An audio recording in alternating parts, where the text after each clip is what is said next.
Hello, everyone. Happy Tuesday. Exciting session.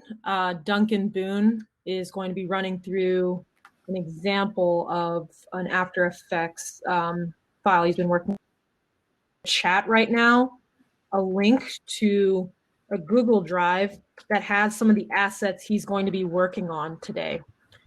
Just to confirm, everyone can hear me? Yeah, all right. So not as many technical difficulties today. All right, here we go. So Duncan is on this webinar today, and I dropped in the asset file. If people want to follow along, they can download those files and work along with Duncan. But exciting session today. Some really cool content that I personally love seeing on social media, and it's going to be fun to from Duncan to each and every one of you, and I look forward to whenever sports comes back, seeing some pretty awesome content. I was about to say another word, but awesome content out here. Real quickly, some housekeeping before we jump into this, because I know Duncan's got a pretty packed schedule. Got a lot of webinars coming up tomorrow. We have one with Nick Marquez. He's going to run through some Facebook and Instagram updates. We also have the College Game Day social team running through what it's like behind the scenes, not only at College Game Day, but also with the college football environment of ESPN social world I used to be in, but it's good to have a couple other people come in. And then let me see, what is it? The day after, I think I'm losing track of my days at this point and what day quarantine it is. But on April 2nd, we have Justin Satzman running through a paid social 101 session. And I think it's going to be really impactful for you all to understand how the business of social media works when it comes to Facebook, Instagram, Twitter, YouTube, what platforms work, where you get your best ROI, how is a view counted, and what kind of retargeting happens. It's going to be very instructional, and I think it's impactful for where you all need to be spending your time right now, is understanding the business of where things span. So sign up. Nikki's going to drop in a link to the Academy sessions if you want to sign up for any of these, but I highly encourage you all to take advantage of these because these are awesome sessions. Also, please drop in your Twitter, your LinkedIn in the chat. Nikki and Andres are going to be rounding them up and putting them into a Google Sheet. So that way it's accumulating everyone, so it's going to be easier for everyone to follow. Submit your questions to Duncan. I know it says Dan here. Sorry about that, Duncan. We're going to submit your questions for Duncan throughout the session. If there's something that he's working on specifically in After Effects that you're talking about, I'll bump in on him and let him know, hey, there's a question here on like where this button is or how to, put this asset on the timeline accordingly. But if there's any more higher level questions, I'm going to save those to the end so I don't slow down Duncan in getting through what he has, which is a jam-packed agenda of today. So that being said, Duncan, you and I first met, I think, 3 years ago whenever I came and spoke at the University of Oregon. Yep. You were a freshman or a sophomore then? Sophomore. You were a sophomore. Yeah. And let me tell you, this kid was working on stuff back when he was a sophomore that I was just blown away by. I was at ESPN at the time, and I was just blown away by the talent and skill set that this kid has. And I've always tried to find a fit for me to kind of poach him and steal him. And he spent this last year with the Chiefs. And one of the times we reconnected is I remember the morning of the Super Bowl, you sent me a Twitter DM and you were like, hey, if you have any ideas, shoot them my way. This is what I'm working on. And the entire time I was thinking, like, how can I help? I've been away from content creation grind. How can I send this kid some cool ideas? But you crushed it. I'm so proud of you, and I'm so happy to have you here, kind of share some of your insight. And with that, Duncan, I'm going to hand it over to you. It's your show now. Awesome. Well, thanks for the kind words. All right, so I'm going to be working off of my second screen for the entirety of this, pretty much. You had mentioned a contact slide. So if anyone watching has any other questions or wants to continue this conversation at all, feel free to reach out to me somehow through these three methods.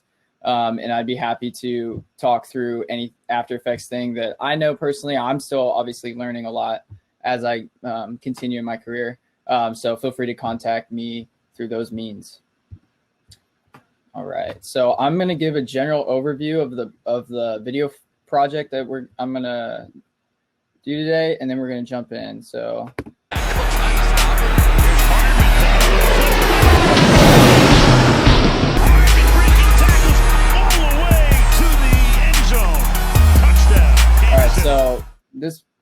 this was adapted from the original because I remade it yesterday. But basically, I think the Chiefs had just lost their third game, second Sunday night game in a row. We were feeling kind of down. Mahomes was hurt, and our social people were like, "Hey, we need to do something to talk about Mecole. He's doing great. We're gonna start calling him Jet, as his nickname." So I came up with this idea to kind of make him disappear and jet through the defense and then reappear. So it's a pretty simple concept, and I'll break it down more in After Effects. But essentially, it's just a play call with an instrumental beat below it. He runs. The fire takes them all in. He goes away. Found some jet stock footage on YouTube, and then he reappears, scores, and there's an end tag at the end. So it's pretty simple concept of one half of a piece and then the second half of a piece. So we can go ahead and jump right into that. Let me pull up After Effects. All right, so just to get started, I already imported my assets. Oh, I forgot one. Let me get this in here. So a lot of designers are probably aware of what the Video Hive Flash Elements asset is that I'm importing right here. That's the flame elements, and they're used in across a lot of things. A lot of video designers are aware of what that is. So that's where I got the fire elements from. I believe Nita included a link to download that. It's only $18, so it was a very good pickup for this piece and for many others. But yeah, so let's get started. So obviously make a new composition, 720 by 720, and the piece is about 12 seconds, but I just made it 15 to give me some breathing room. Open up the composition, and I have my highlight of the play. I'm gonna bring it down to the comp. It'll load. I'm gonna be editing in half resolution so that hopefully we don't have to lag too much. Come on.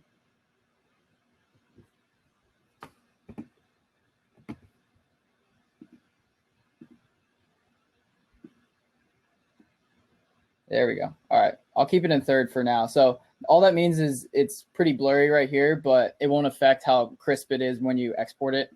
And it's just to help with playback. Okay, so the first thing I'm going to do is just, because obviously you can see that the video is longer than the square composition we're working with. I'm going to keep Mecole in frame. So he's right here. And I just want him, in the middle of my composition for pretty much the whole play. So it looks good. And then he's really fast. And then the video starts panning. So it's pretty good. Let's see, like right here. Just getting kind of nitpicky. Okay, over here is like far to the left. So all I did was press P on my keyboard, and I'm keyframing him to the middle of my screen for the most part. To the end zone. Touchdown. Got the Sunday Night Football call in there.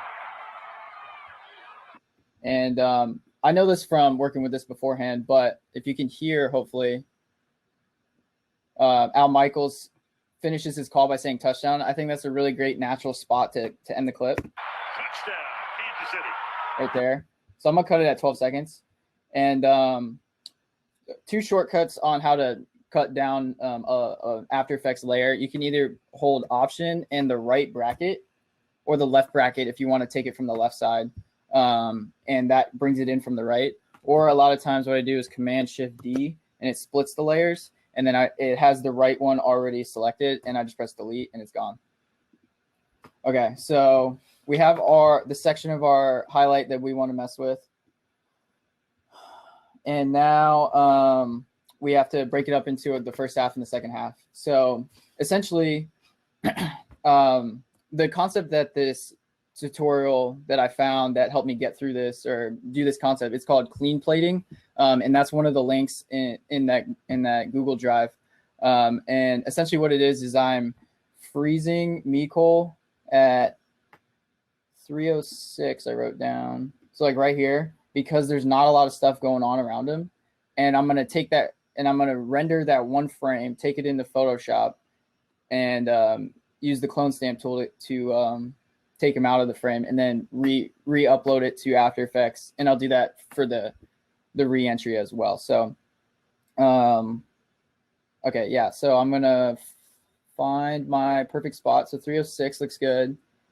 And all you have to do is you come up to composition, save as, or save frame as, and file. And it'll open up your render queue. You want it as a Photoshop layer. That's perfect. I'm going to rename it. Just send it to my downloads as frame 1. Save. Already exists. We'll replace it. And then you can either press enter or just click render right here. Keeps auto-saving. All right. So we essentially just saved that one frame out. And then I'm going to go ahead and grab the second one later. I wrote down at 5:14. Okay, so right here. So like this is where I want him to re-enter. And if you can tell like the defender's trying to get in there. And I think I can mess around with this. There's a lot of green grass right there. So I'm going to do the same thing. Save frame as, file, Photoshop, frame 2. And render. Okay. All right, so I have my 2 frames. I'm going to open them in Photoshop. Let's see.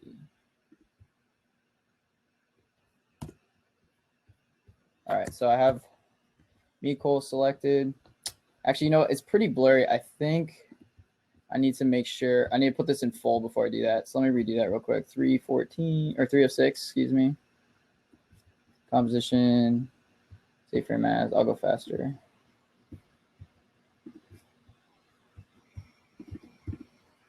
Frame 1.1. Everyone has creative naming skills when it comes to projects and stuff. Final. Okay, 514 would be right there. Okay. Composition, save frame as, file, Photoshop. We'll name this guy frame 2.1. Cool. And render. Okay, Photoshop. Close this guy. Open. Frame 1.1.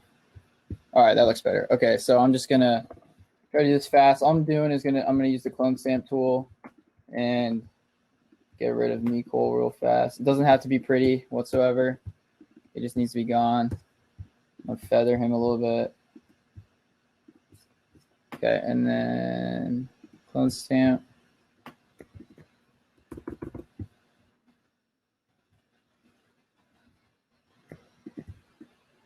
And let me know if I'm going too fast or if there's any questions. If he's going a little too fast or if there's any questions that you have, just pop it up in the chat questions feature and I'll help play interference. You're doing great, Don. My first video tutorial. Let me know how it goes. Also, if you're having video issues, just refresh or close out and come back into it, and that'll help kind of clear up. These internet service providers are struggling to handle some of the bandwidth, dealing with that out here in LA with Spectrum.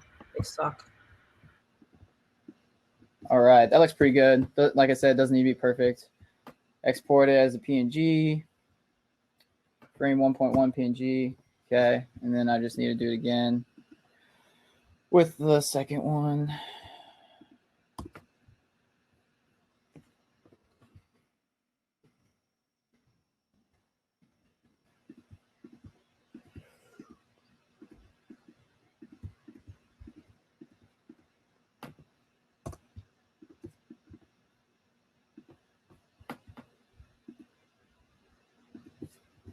All right. Where we at? Okay.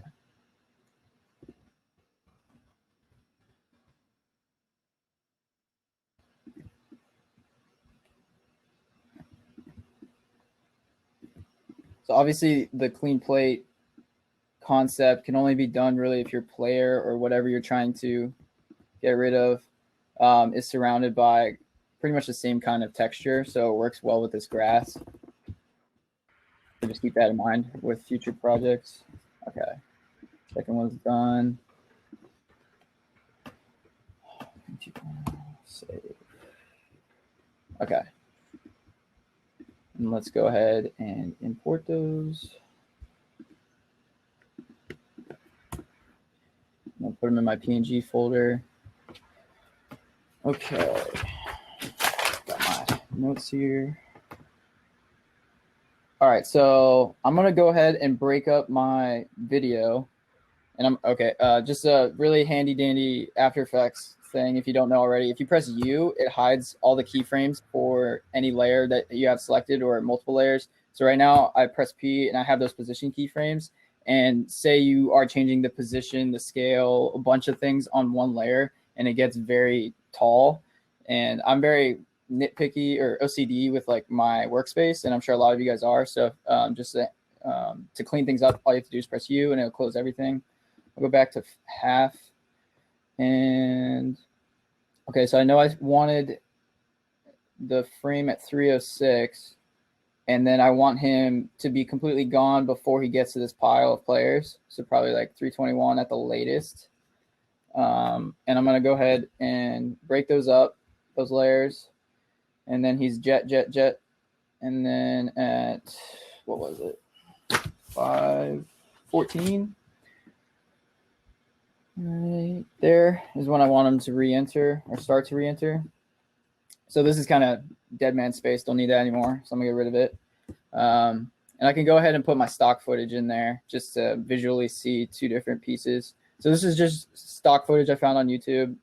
And I use from like right here. And to crop a video before you put it in the comp, you can hold Option and use the brackets. So left bracket to bring it in from the left. And I know I just need a few seconds to like right there, and Option and then right bracket. And now I have my few seconds of footage. So I don't need all this. I'm just gonna go to here and Command Shift D, delete it. But obviously we don't want that text there, so I'm gonna scale it up. Press S on the keyboard. I know that 120 fits pretty well. Position, I'm gonna pull it down, get rid of it. Cool. And then I'm just gonna change the color because right now all three of them are the same color. Just help visually. So now you can kind of see we have first half of the project cut, second half of the project. Yeah. All right. Okay. So now we're gonna finish up the clean plate by, and it's just for a few frames. It's probably like half a second. Otherwise, like it's too noticeable because obviously it's not perfect. So I'm going to I right click, bring in a new null object. Go ahead and put that on top of the first half. Here, let me rename this. First half of play. Call this tracker 1. Call this second half of play. Save because I haven't done that yet. Okay. Cut my null layer just because I want it to be orderly. Okay, so we're at 306. This is where I want things to start happening. And it's through the motion tracker workspace, which is right here. And I have my video source selected. I want to track the motion. And you want to make sure you click position, rotation, and scale. So you have these 2 points that pop up. And I'm going to zoom in by Command plus. And I want to put these points on things that have high contrast. So like I like his heel right here. Make sure it's encompassing. And then the arrowhead on his helmet. Go Chiefs. Okay. And let's see, use 2 points. Okay, so now I want to analyze forward. And all I need is from 306 to like right here. And it doesn't matter. You just press start and stop. Oh, what's it doing? All right, so see these points? It's analyzing its best. Obviously, it was hard for the foot, but it looks pretty smooth on the top of the helmet. And if I press U, it analyzes all this data for me, all these different things on the video. And now I want to edit target, and I want to put it on my tracker. I don't know why that was renamed tracker 2, but so I'm applying all this data onto the null layer, and then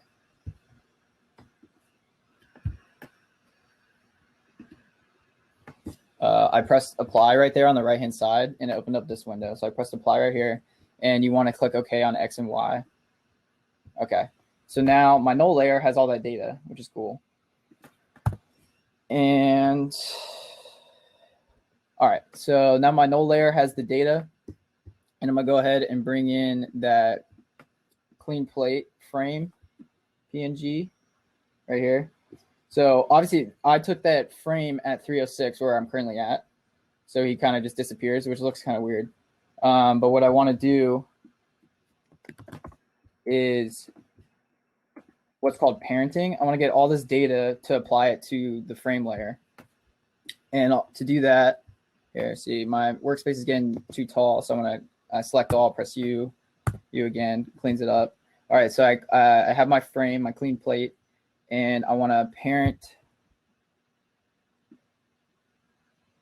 the tracker.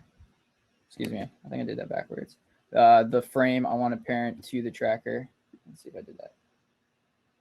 Okay, so now it's moving with the tracker data. Obviously, it's like freaking out, which is fine, because the next thing we're going to do is we have the clean plate. We're going to press T on the keyboard, which opens opacity. I don't know why, but that's just the shortcut. Bring it down to 50 so we can see our guy here. Something, let's see, scales at 117. I'll just,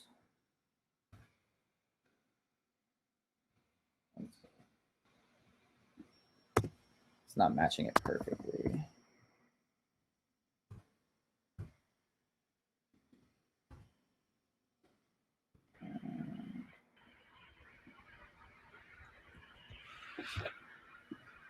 How are we doing? Real quick for everyone, just so you're aware, all these sessions are being recorded and will be posted on demand on our YouTube and social platforms.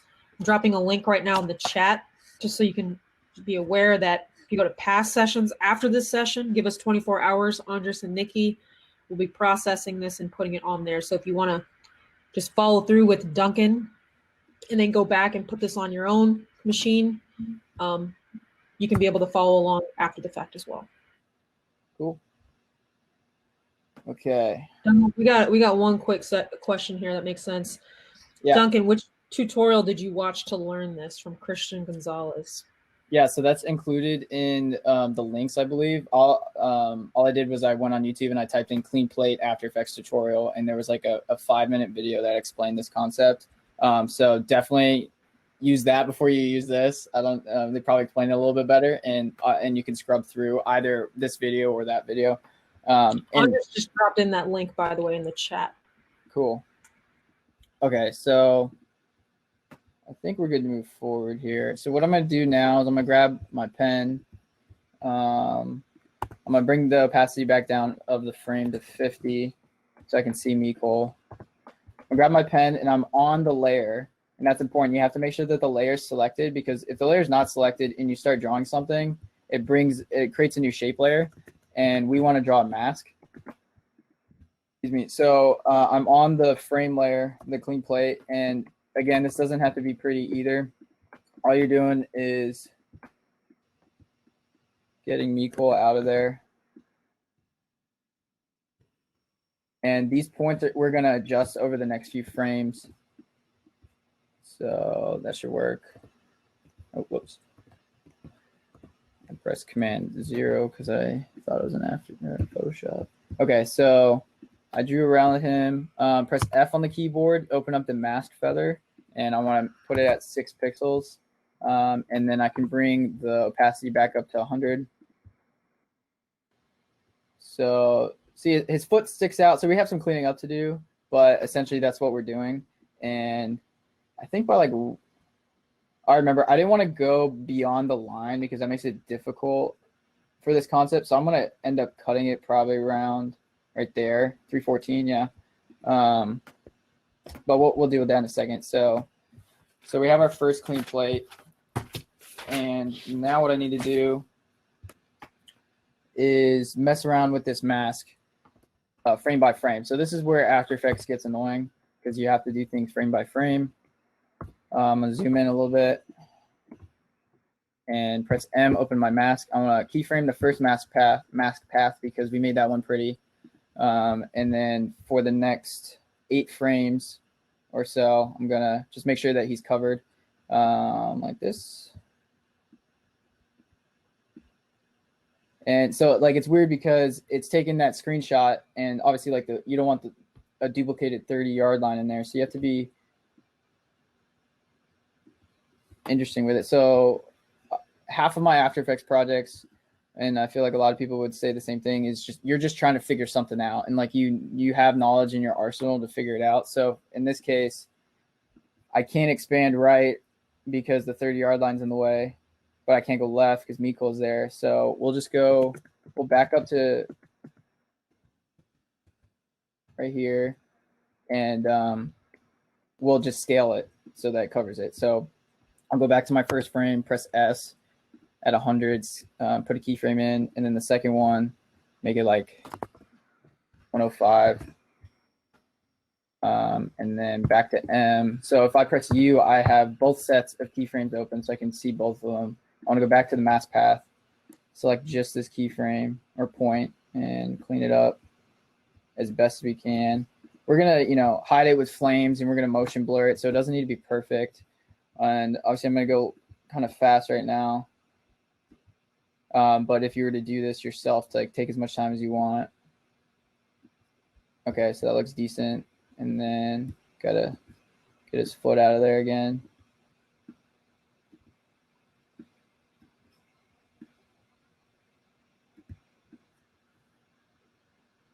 Oh, that's the arrow on the yard line behind him. So that's fine. That's allowed to be there. Let's go forward another frame. And then, so the NFL 100 logo is going to get in the way here. So you have to be careful of that too. But his foot's also on the line.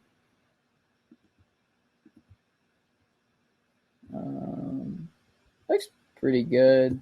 I just want to fix this up a little bit as best as we can.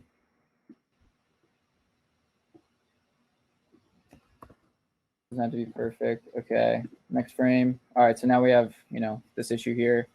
So I'm going to scale it back down. I'm going to press the keyframe. It's still at 105, and I'm going to drag that to the frame beforehand because everything's beforehand is good, and I just want to like change it before 9 goes to 10 right here.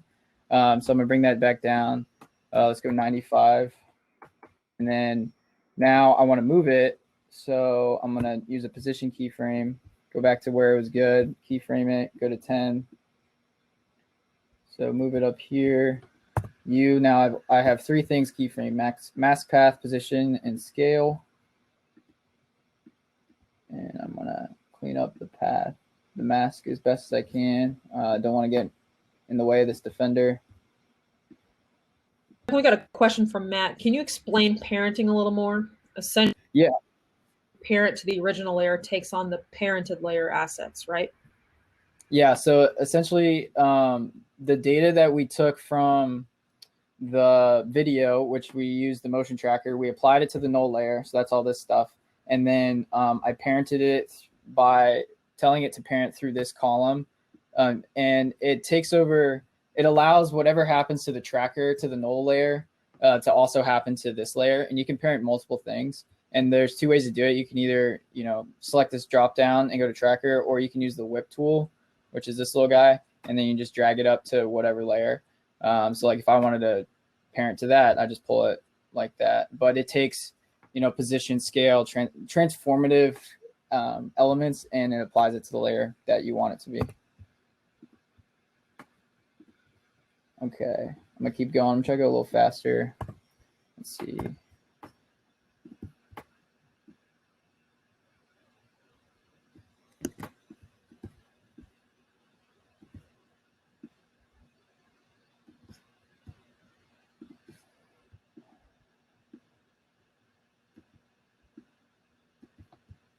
Okay.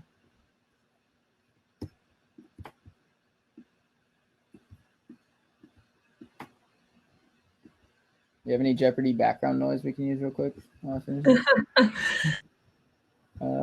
there. 2 more keyframes. For those of you that are on this webinar, Nikki just dropped in the chat a link to the networking sheet, so you can have that handy. Duncan, do you see that the ESPN's dropping the Jordan doc early? Yeah, my boy Mark Nelson helped with the teaser last night that they put out on Sports Center.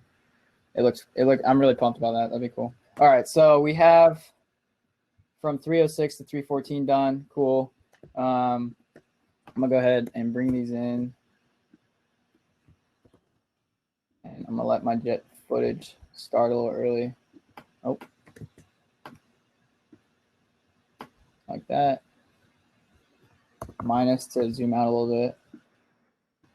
Okay, I'm gonna save, and then I'll show you guys kind of what we did so far.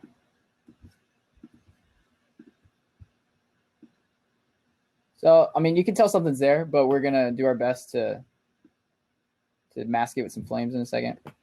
Okay. And another tool, especially with things in After Effects that you're doing anything with motion, or play highlights where things are moving fast. An easy way to add a more motiony effect, and I'm using it in this case to kind of hide the imperfections, is all you have to do is activate motion blur right here on the layer, and then let's see if we can see a difference. It's not too drastic. So with it off,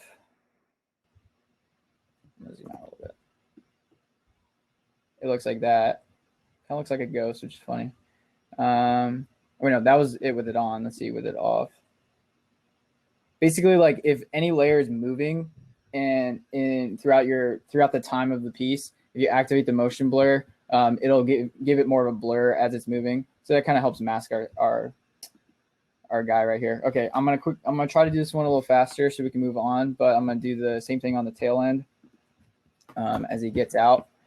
Okay, so just to refresh, we made a null layer, null object, excuse me. Cut it here, go to track motion, make sure position, rotation, and scale are selected. See more of my piece. I like his foot down here and the arrowhead. Oop.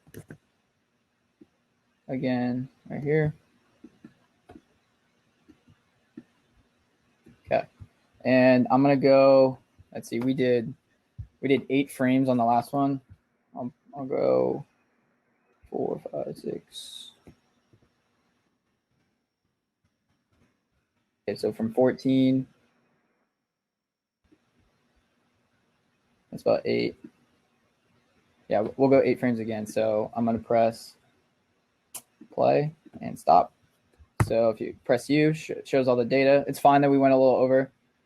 I wasn't quick on the gun. So we're gonna go to 22, and then we're going to edit target, apply it to null 31. So that's good.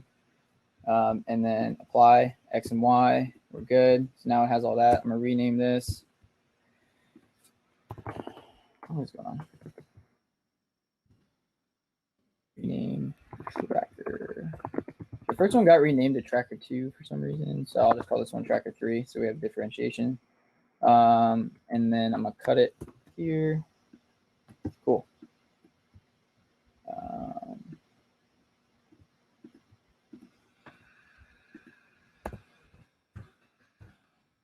I think the data went away because I renamed it, so let's try that again. Track point.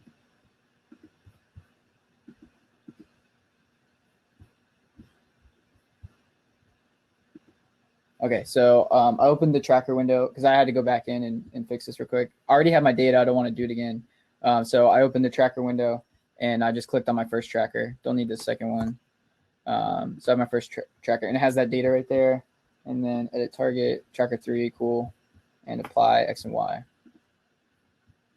So now this red box, I keep wanting to point at my screen if you guys can, has that data. Okay, let's Do that. And let's pull in our second clean slate. So as you can see, it disappears. This one's a little cleaner, thank goodness. Opacity, so I press T, bring up opacity, bring it down to 50, have my pen tool. And I made sure I had this layer selected so it automatically starts making a mask instead of a shape layer.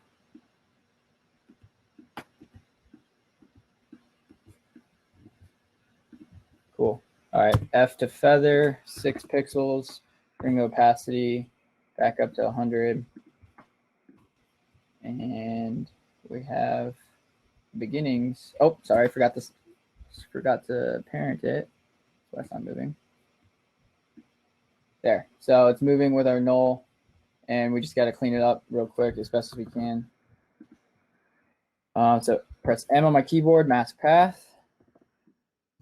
Zoom in, Command plus, and start. So I started a keyframe, move forward 1 frame, and go to my cursor. Select just this point.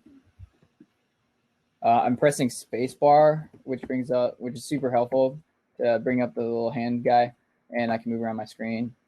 When you're super zoomed in, it's very helpful.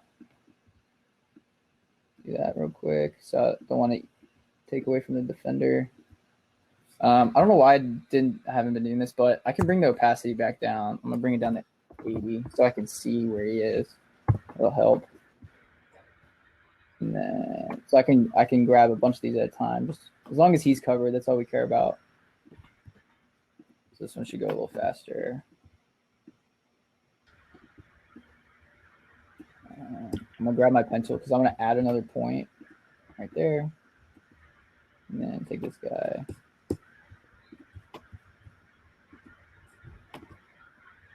Mecole is so fast.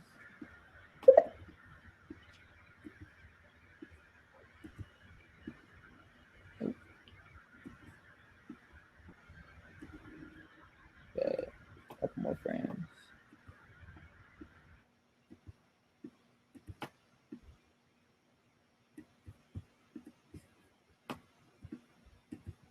This darn Packers defender got in the way. Okay, 2 more frames. We're looking good. Don't want to eat out the line right there.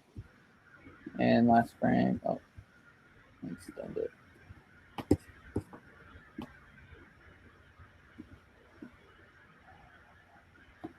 Okay, cool.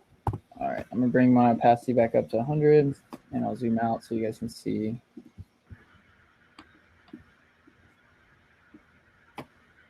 Looks decent. Okay, cool. I'm gonna save.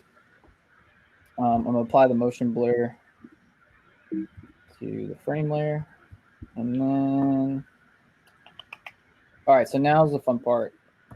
We're gonna bring in some flames. I'm gonna go back to the beginning, and all right. So hopefully my computer doesn't freak out because these guys are pretty big. So the flash elements that you can buy online, and the Chiefs had already purchased it for our designers. It has a bunch of stuff in here, but I'm going to go to the flames right here, and you can all of them have a preview comp first. So open up the preview, and definitely put this down at quarter. Otherwise, it'll take forever and won't load. Essentially, all these are different flame elements, and it's just a way to showcase the ones you want. And so you can pick and choose and bring them into your other workspace. Okay, so I want this guy first. I'm just gonna Command C copy. I need my render queue. Go back to comp 1 and paste it. And so we're going to go a few frames before he's completely covered. And basically probably like right here, I'm going to start bringing flames into the piece. And right before he gets completely taken out, I want his whole body to be covered by flames. So it kind of makes it a natural transition. And then it'll look better. But these flames right now, so he's right here. that whole process takes like about a second, and that's way too slow. So I'm going to right click time stretch, and that opens up this window, and I'm going to cut it down to 25, so it's way shorter. And I'm going to start at 220, 224. Okay, so he's starting right there. He's also a little big, so I'm going to bring it down to 7 size, zoom in. And then all this is with your flame elements, and it's up to your discretion. So I'm rotating right now. I kind of just want this flame to grow up his leg. All it is like scaling, positioning, and rotating keyframes. So I like where it's at right now. I'll press P on my keyboard, start a keyframe, and as he moves and it develops, I like that movement with his leg, but then it kind of stalls. So by the time it gets here, I kind of want it up his body a little bit, and I also want it rotated a little more. So I'm going to go back to the first frame, press R, do a keyframe, and go right here. You can see both position and R open, and I'm just going to keep rotating it a little bit more. It's completely up to you. So I'm going to do one of those. And then I want one on his other leg. So I'm going to hide my keyframes, press U, Command D, duplicate the layer. I want them offset. Otherwise, it looks too similar. Press U, still has those keyframes, obviously. But I'm going to get rid of them because we're going to do the other leg. And then I'm going to keyframe position. Let's see. I want it to start on the second leg. So let's actually get rid of that first one. And then, so I'll bring it over. So it starts on the second leg right here. And that looks pretty cool. Like, again, it also kind of stalls. So I'm going to position it to right here. And I also want it to rotate. So first keyframe, press U, see where the second P or position keyframe is. Continue rotating it, bring it down. And so those are like our first little elements. I'm going to go pretty fast just for time's sake. And so I think I added like 2 or 3 small ones and then one big one that engulfed him. If these will load, I'll figure out. I think I use this one. So Command C. Which one was it?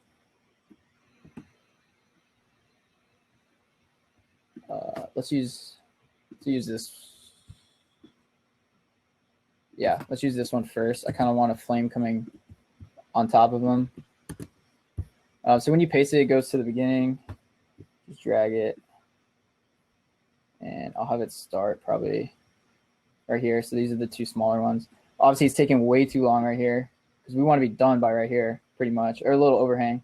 So I'm going to, again, cut it down in time. I'm going to bring it down to 20%.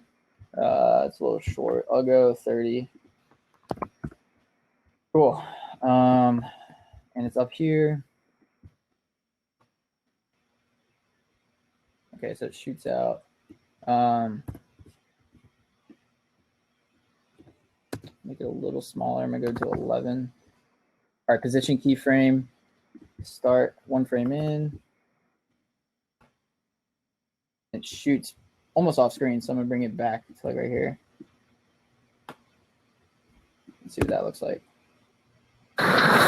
Oh, getting some audio feedback. I'm gonna have it start right here. So obviously, like, we're dealing with half a second of time, and you can spend hours on just a few seconds. So it just adds another flame element. Okay, now I'm gonna get a big one that'll engulf him, this guy, and paste it. I'm gonna bring it above the other flame. I'm very zoomed in right now on my time-wise. Okay, on my timeline. Okay, I'm gonna time stretch this to 40. Let's start right here. I think ending 2.5 frames after he starts to get engulfed is good. So I'm gonna keep it right there. Right now, this guy's right here. So I want him to shoot up and engulf all of them. So I'm gonna rotate it 90 degrees like that, and it needs to be bigger. So I'm gonna go to 18. Maybe that'll work. It's too big to start, so I'm gonna do a scale keyframe. So I like 18 at the end. I'm gonna drag that down. We'll fix that later. So I dropped it down. Let's go to 8. 8. Let's see.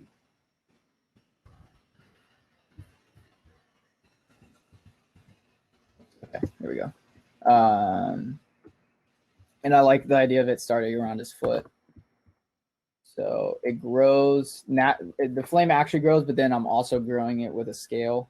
And it's biggest about right here. It's kind of. Let me position keyframe it first. So I liked where it was at the first frame on his foot. So I'm gonna position keyframe it, flash forward to right here, and drag it to cover him as much as I can. But obviously it's still not big enough. So I'm gonna go back to my scale keyframe. If I unclick this link, you can scale things horizontally and vertically separately. I want it to get fatter. So the first one's vertical. Second one is a little fatter. And then I can re-click that. And so now it'll scale together like that. Okay, so let's go a little bit more. Not that much. We'll go to 15. And then this guy, the flame burst, I'm gonna try to use him to cover that back leg a little bit better. And I'll make him last a little bit longer. 35. Duncan, I want you to know you're basically talking to yourself this entire session, but you're doing great. I thought you meant that they couldn't hear me, and I was like, oh, crap. No. Okay. Yeah. All right, so that's where the flame burst is the largest. I want to scale that so it covers. So I'm going to put the first scale frame there. And then bring this up to 16. And then when you move it, if it already has a position keyframe or keyframe's already in, it'll add a new one. So like right now, it's shooting, staying back, and then kind of drifting, which isn't perfect, but I like how it looks. So I have all my flames, and he gets covered right here. But I just realized I need him to get covered right before he cuts, so we have a little bit of dead space. So I'm just going to shift all my stuff to the right a little bit and hopefully tweak it. All right, so let's bring this jet stock footage out of the way. I made that one yellow. I'm going to make my flames red. Nope, the no layer is red, so I'm going to make it orange. That'll work. Okay, so I have all these flames selected, and he's most covered right here, but I want that to be later. Perfect. Look at that. All right, so he's covered, and then the next frame, next couple frames, he's gone. So that works. Awesome. And then to kind of clean things up, but also help a little bit later, I'm going to pre-comp these all these flames. So there's 4 flames. So you can either right-click and pre-compose, or what I do is Command-Shift. I forget the shortcut. So I'm just going to pre-compose, and then it pops up this thing, flames 1. Okay, and then I'm going to cut it and cut it again. I like staying color coordinated, so I'm going to keep that orange. Okay, so let's see. So we have that, and then he's pretty much gone. And then to help with it, help with the whole effect, what I'm going to do, so now I have all the flames in one grouping essentially, and when it's here, that's kind of the climax of the flames. I'm going to press, I'm going to scale it and position it. So put one in at the climax, and then down at the end, right before he gets to all those players. I want all of the flames to kind of zoom with him. So all you have to do is scale it down to 0. And then I want to position it. It's kind of hard to see. Oh, whoops. Position, bring it down to the left. As you can see with this line, so I'm moving it to the left and then moving it down at an angle. And I have these movement keyframes. I'm going to put these two on the last frame. And I'm going to hold FN, or I'm going to click F9, so that's easy ease. Go to my graph editor. And I kind of want it to happen quickly. So I'm going to grab my point at the end. And so this is basically just like a time graph. So like more of the movement happens at the beginning and then it tapers off. And then the last thing is I'm going to apply the motion blur to this layer. So now, as you can see right here, it's blurring as it goes down. Cool. All right. Save that so it doesn't crash. And then, so it cuts to the jet, and then we got to bring him back out. So we're going to do the same thing, but in reverse. But this one will go faster because we're going to kind of trick it. So I'm going to duplicate my flames. I'm going to put it over the second half of the play, bring it over on the right side, on top of everything. Okay, so we have what we did at the beginning, but now we're kind of doing it in reverse. If you remember the final video, I made it so like the flames came from off screen and then poof, it happened right there. So I want him to be covered right as he's coming back on screen so that it makes sense. So let's find, I'm going to take the motion blur off for a second. So that looks like where he can be covered the most. And I'm going to get rid of my keyframes, and we can do that again together. I'm going to scale the pre-comp of flames. Actually, you know what I'm going to do? Because I forgot. So one thing about After Effects, if you duplicate a composition in the timeline and you make changes to inside the composition of the second one, it changes the first one. So just to be sure that I don't change anything that I've already done, I'm going to delete this and then go to my files on the left-hand side. So, okay, so Flames 1 is my first composition. And then if you copy Command C and Command V in over here, you have the exact same thing, but you can edit within. See, I have my flames right here. You can edit within the timeline, and it won't affect your first composition, if that makes sense. Okay. And I want him orange again because it looks better. Okay. So right here is where I want it to be at the end, or right before he comes on. I'm going to scale it up to 110. See if that works. A little bit more. 115. 120. Again there. 130. All going to happen so fast, so it's okay. Yeah, so we're pretty much covered except his foot. So I'm going to go in and that burst flame. Was it this one? Yeah, it was that one. I'm going to scale him, and I want him to be taller. So I moved the second 24. Cool, that works. Okay. All right, so now it's growing, and all we have to do now is bring it in from the right-hand side. So we're going to redo what we just did. We like the scale and positioning at this point, but we want it to be a change in the frames before it. So I'm going to put an S and a P keyframe, scale and position. I'm going to zoom out 1 second, or just a little bit. And then I'm going to scale. It's at 130 right now. I'm just going to go to 200. And then position keyframe, I'm going to bring him off screen. That might be too far. Oh, that'll probably look good. And then I'm going to reapply the motion blur. So, yeah. That works for what we're going for. Cool. And then the last flame elements that I did on this piece, I'm going to save real quick, where I thought it would be a cool added fixture if where his feet hit, if there were just some flames coming out of his feet. So I'm going to go back to the preview flames. I know this guy looks good for hitting the ground. Go back to my comp and then paste Bring him over. And again, that's way too long. We wanted to go fast because Mecole's fast. Time stretch, 30% should work. And all right, so we'll do this. We'll do 3 steps, but from this one starting.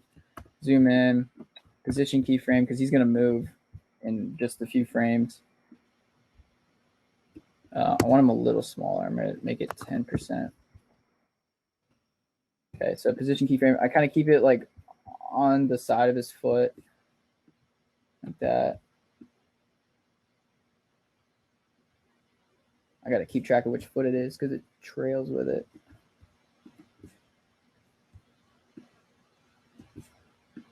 So that guy. I do want it to get smaller, so it's kind of fading. So scale keyframe 10 at the beginning, which we liked, and then I'm bringing it down to 5 and adjust that. Yeah, that looks good. Okay, and then we're going to do 2 more quick ones. Let's see. So right foot, left foot hits there. I duplicated it, so I still have these keyframes, and I'm just going to get rid of them. Oh. Okay, position keyframe. Start right there. Give it a keyframe.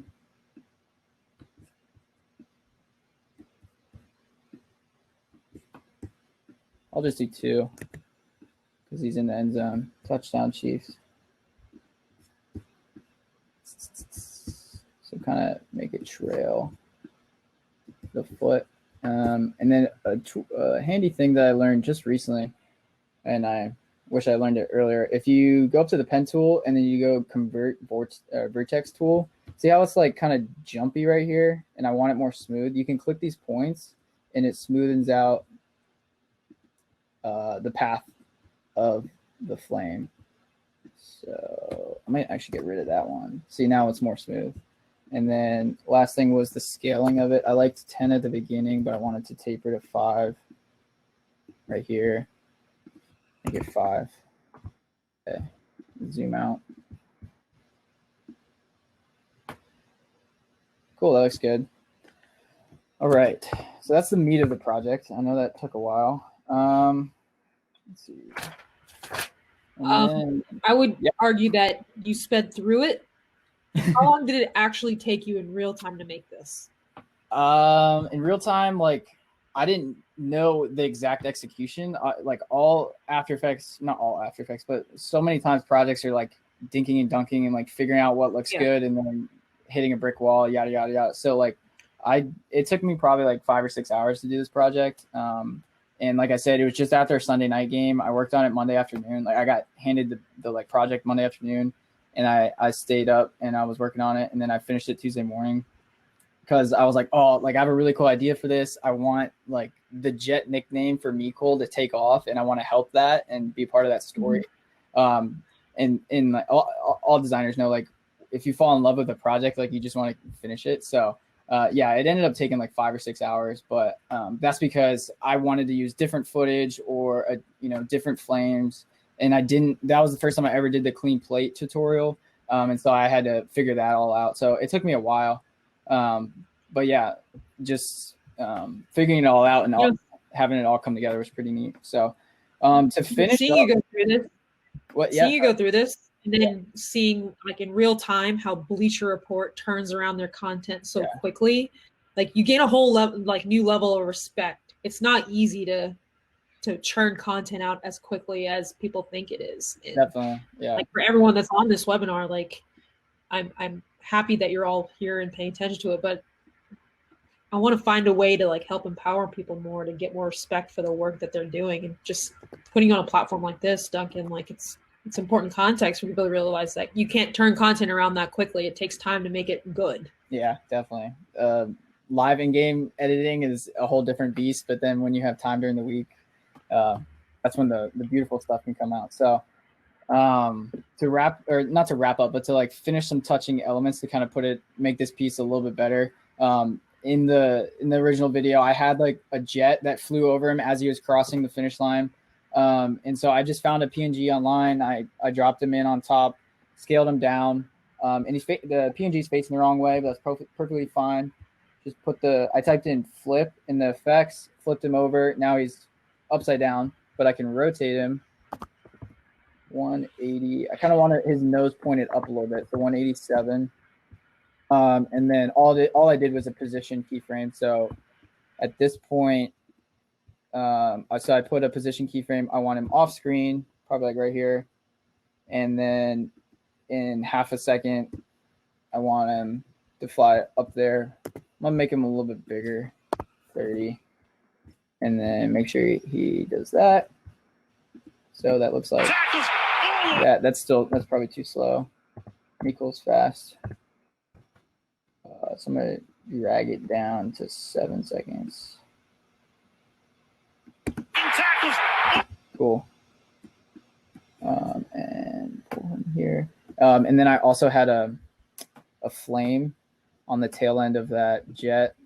So let's grab this guy again. Command C. Paste. Bring him over. And I'm gonna rotate him in frame first, 180. Scale it down because it's a little big, 6%. And then we're going to use the parent tool again. I'm just kind of eyeballing. All right, so let's see. So like right there will look good. I'm going to rotate it. So R on my keyboard, 184, 180, we'll go 186. Right there. And then let's see if we can parent it with the jet. Cool, look at that. So it stays with the jet the whole time. I'm going to drop it below the jet so that it's below it and it looks more realistic. And then I'm going to put the motion blur on both of these. So it's flying on by like that. Okay. Okay, and then the last two things are the sounds and an end tag, which I know a lot of people use. So I have my sounds. I have an instrumental, just a 16-second instrumental that I found online. At the Chiefs, we had a subscription to use music off of this website, firstcom.com, that worked. So that's a little loud. I'm going to bring it in the first second. So I pressed L on my keyboard to open levels, and then I keyframed it at 1 second. I'm going to do -3 decibels, and at 0, I'm going to have -15, and then select both of those keyframes, easy ease, so FN, but I want them to easy ease in. Oh. So if you select them and you go to your graph editor, and then this button, so easy ease is right here. If you don't remember FN, it's also, or F9, it's also easy ease is right here, and then easy ease in and out right here. So I'm going to bring it in kind of to a crescendo. Excuse me, that's nice. And then one thing I did notice, so when I made the original piece, I used the Chiefs announcers coverage of the play. We like to do that instead of the Sunday Night Football, as much as I love Al Michaels. And I'm going to use him right now, but on the play, if I turn this audio back on, Collingsworth was finishing up talking about the previous play, and I didn't like that, but I wanted this video to stay the same. So I'm going to take the sound off of this, duplicate it, and so now I have two of the same layer, put the sound on the second one, and I know that once the play gets started, they start talking about the play. So I'm going to like push it forward a few seconds. Let's see. Nope, he's still talking about the last play. Come on, man. Talk about Mecole.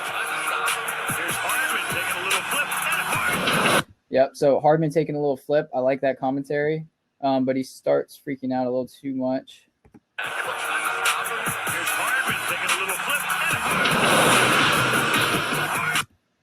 And then, so that commentary lined up pretty well. But when the jet stock footage happens, I don't want any other audio. So I'm just going to grab these two and delete them. So Command-Shift-D, and then same with the instrumental.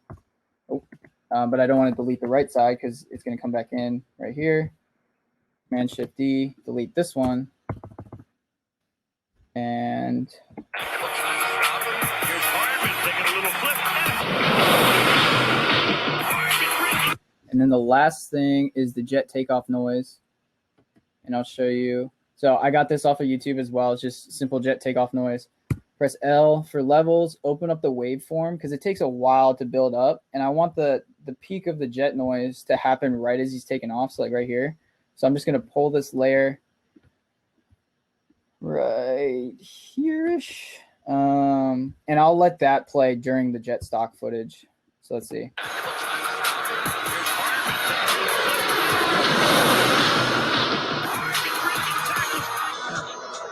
Okay, and then it's going to freak out and render. But that is the sound. And the very last thing, I know I'm only going to right here. If you press N on your keyboard, that brings in the render time or the space that After Effects would render to. So if I rendered this right now, it would only go to 12. So you don't have to, go to comp settings and bring this in. And then the last thing I'm going to do is I'm going to bring in an end tag. Let's see. Where did I put that? Finish exports.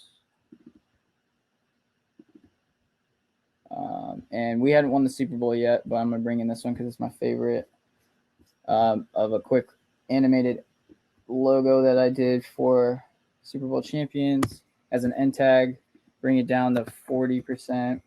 And then the last 2 seconds of the piece, I'm going to Gaussian blur the video so that you can see the end tag better.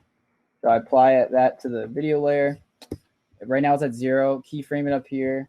And then by 1.5 seconds later, just about, I'll put it at, say, 15. So it's a little bit more blurry. Press U. Find these 2 points. I want to easy ease it, so F9. And then I want to make my end tag just a little bit smaller. So 35.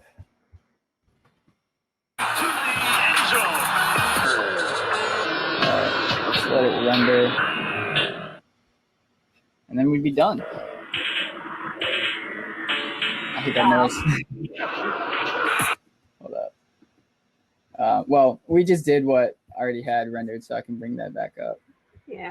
So we don't have to hear that. So you render it, you send it to your, wrong one. You send it to your social people, and they tell you to change 12 things.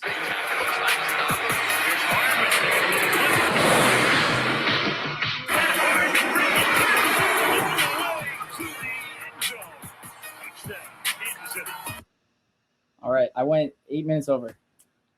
Wow. Unbelievable, Duncan. A couple questions here coming in. Have you ever tried to do this with any other sports? I have not. I've done in a basketball arena or a baseball field. I haven't. No. So like I said, I thought of this idea and I knew I had seen it somewhere. And I ended up because I saw Kirby Wolf, who designs for the Chargers. He made a piece really, really cool where one of the players gets engulfed in lightning and then zooms away. And I DM'd him and was like, "Hey, how'd you do this?" And he said it was called clean plating. So I just looked that up on YouTube and I applied it to this piece. And honestly, it was really frustrating the first time. So I kind of never tried to do it again. But I think the concept works as long as when the person leaves and comes back in, there's not much, it's pretty monochrome around the player. And I think it would work fine, but that's something I'd definitely be down to try in the future is different sports. How do you make sure you're cleared to use the content you find on YouTube? It's really different based on what your organization rules are. Ultimately, you have to clear everything that you're leveraging. But when you were at the Chiefs, what was your policy? Yeah. Obviously any sounds and stuff like that. And on YouTube, I would just do my best to make sure in the description or a lot of these YouTube pieces, they have at the beginning, for certain rights that you can use it for. And then I would, if I was unsure, I'd go and ask because they're, more familiar, what they thought, and just to make sure that I was able to use those elements. If it was something that I thought was make or break for the piece and we could purchase it, then we're usually pretty willing to purchase it too. Cool. This one's from Dantre. What was your best tool of learning? Where did you learn the best? After Effects. Obviously, YouTube tutorials, but I haven't necessarily gone and found YouTube tutorials and just did them to do them. It was mainly when like I had a project in mind, and then or an idea for a video in mind, then I'd go on YouTube and like type in XYZ After Effects and hope that there was a tutorial. Like when we won the AFC Championship and the Super Bowl, I made a motion graphic with a banner dropping, and I was like, banner dropping After Effects, how do I make this more realistic? And I found a tutorial that helped me do that. And that kind of is encompassed in the main thing, which is just learning on the job. I got handed After Effects my senior year at Oregon, and because I was like, hey, can I come join the creative team? I have some Photoshop experience. And they're like, well, we need some motion designers. So try to learn this. And it took me a long time, obviously, just like everyone with After Effects. But it was mainly just learning on the job and having older people around me that if I was like, hey, how do I do this? Or do you think I'd be able to do this? Then they would help. But it's mainly, just thinking of an idea and trying to execute it and using YouTube and other people as a resource. Cool. And another question from Aaron. How long did it take you to master some of these skills that you have? And if you're an inspiring content creator, what's kind of like the timeline to get to the skill set that you're at? If you went on my website, just my name, duncanboone.com, I have a bunch of content from when I was at Oregon, and that was and I put in my reel from just winter term. So like fall term. So September to December, I have a reel of my best stuff from then. And looking back now, I kind of cringe because it's not very good. And then I have another 60-second video of content from January to March. And I kept them both in there to show the growth. And so if you stay at it, and I was probably making 2 or 3 projects a week for the athletic department, I felt like I grew really quickly in 6 months at Oregon. And then I graduated, and a week later I started at the Chiefs. And man, that was my first job out of college. I was able to work 40 hours a week, just focusing pretty much on After Effects. I grew so much faster at the Chiefs, and it's just being able to put the time into it. So probably like I went from nothing to where I am now in a year and a half. Just about a year and a half. But that was with a 40-hour a week job. That my main time was spent in After Effects. I did other things, but mainly After Effects. But before that at Oregon, it was 15 hours a week. So it varies, but you just have to put in the time, and you can grow exponentially, like with any skill in the first 6 months, I'd say. Awesome. Well, Duncan, you want to share your contact information? Yeah. Real quick. Thank you for putting this together for everyone here. I know it was quick, and it was for people not being able to follow along in real time. You're going to be able to have this after the fact. Nikki and Andres are going to be sharing the link to where the on-demand video will be. It'll be on our site, but she's going to drop the link in. There's upcoming sessions she's already dropped in with registrations for tomorrow. We have 2 big webinars tomorrow. One's with Nick Marquez at Facebook and Instagram Sports, talking through some of the latest forms, as well as how to view it from a monetization standpoint for those looking to increase revenue for your departments right now, as well as Annie Dunbar and Drinkard from ESPN's college football team, social media team.